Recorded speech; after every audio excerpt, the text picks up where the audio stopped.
انہوں نے کہا عمران خان کو ڈسکوالیفائی کرنا چاہیے کیونکہ اس نے دستخط کیے تھے ان اکاؤنٹس کے اوپر 2012 میں۔ میرے پاکستانیوں، آپ سب کو سمجھ آنی چاہیے کہ کیا فرق ہوتا ہے ایک ایفیڈیوٹ کا اور ایک سرٹیفکیٹ کا۔ اب سب کو پتا ہونا چاہیے کہ اس میں فرق کیا ہے۔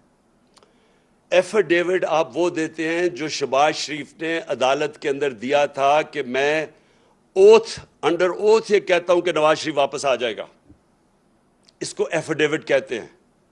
ایفیڈیوٹ وہ ہوتا ہے جب اگر میں اپنی پراپرٹیز بتا رہا ہوں الیکشن کمیشن کو کہ میری کون کون سی پراپرٹیز ہیں، یا اس کو جب اپنے کاغذ درج کرواتے ہیں تو تب آپ ایفیڈیوٹ دیتے ہیں کہ یہ ساری پراپرٹیز میری ہیں اور میں اس کو ایفیڈیوٹ دے رہا ہوں۔ سرٹیفکیٹ کا بالکل مختلف مطلب ہے۔ اب میں شوکت خانم، میں آپ کو مثال دیتا ہوں۔ شوکت خانم کا سالانہ جو کہ بجٹ ہے وہ تقریباً 16 ارب روپیہ ہے۔ میں ہوں چیئرمین بورڈ کا، میرے سامنے وہ آتا ہے بجٹ، وہ سائن کروانے کے لیے جو یہ سرٹیفکیٹ جو جس کی یہ بات کر رہے ہیں شوکت خانم کا، اکاؤنٹنٹس ہوتے ہیں ہمارے، انہوں نے پورا دیکھا ہوتا ہے، پھر وہ آڈیٹرز وہ دیکھتے ہیں اس کو، پھر وہ مجھے بیٹھ کے کہتے ہیں کہ جی ہم نے یہ سارے اکاؤنٹس دیکھ لیے ہیں تو اب آپ اس کے اوپر سائن کر دیں۔ اور جب میں سائن کرتا ہوں تو میں یہ کہتا ہوں کہ to the best of my knowledge, جہاں تک مجھے پتا ہے یہ اکاؤنٹ ٹھیک ہے، کیونکہ میں ان کے اوپر رلائی کر رہا ہوں۔ میں نے تو 18 ارب کی کوئی کاؤنٹنگ نہیں کرنی، میں تو اپنے آڈیٹرز اور اکاؤنٹنٹس کے اوپر کہوں گا۔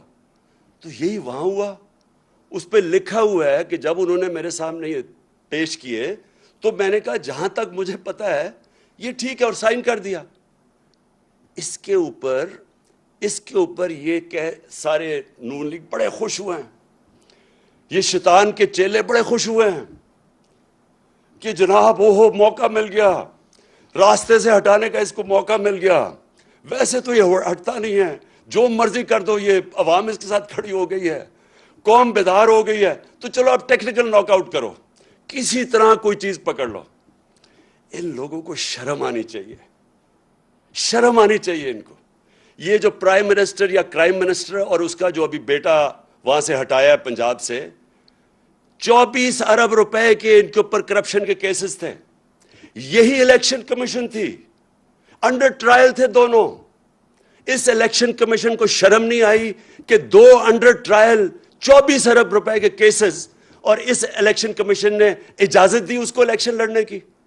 کون سے دنیا کے ملک میں اس طرح کے چوروں کو الیکشن لڑنے کی اجازت ملتی ہے؟ کدھر تھا یہ الیکشن کمیشن تب؟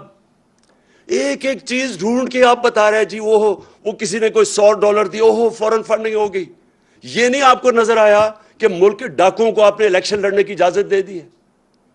اور آپ نے باقیوں کے دیکھے 60% کیبنٹ ضمانت پہ ہے۔